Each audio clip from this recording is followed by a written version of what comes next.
तर सलमान खानच्या वडिलांना धमकी आली आहे। त्याची मोठी बातमी समोर येते। चित्रपट निर्माते सलीम खान यांना धमकी आली आहे। गँगस्टर लॉरेन्स बिश्नोईच्या नावानेच ही धमकी आलेली आहे।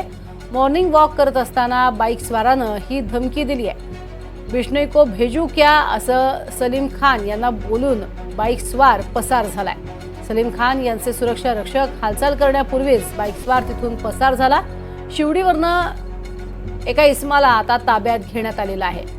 त्याची मोठी बातमी आपण बघतोय। एकीकडे सलमान खानच्या घरावरती बिश्नोई गँगच्याच वतीनं गोळ्या झाडण्यात आलेल्या होत्या।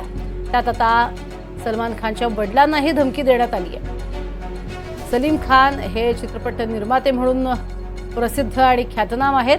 मात्र गँगस्टर लॉरेन्स बिश्नोईच्या नावानंच ही धमकी देण्यात आली आहे। मॉर्निंग वॉकला ते गेलेले होते आणि त्यावेळेला एका बाईक स्वारानं बिश्नोई को भेजू क्या असा सवाल केलाय आणि तो आपल्या बाईकवरनं पसार झालाय। सुरक्षा रक्षक हे सलीम खान यांच्या सोबत होतेच, मात्र त्यांनी काही हालचाल करण्यापूर्वीच बाईक स्वार तिथून निघून गेलाय। आता शिवडीवरनं एका इसमाला ताब्यात घेण्यात आलाय।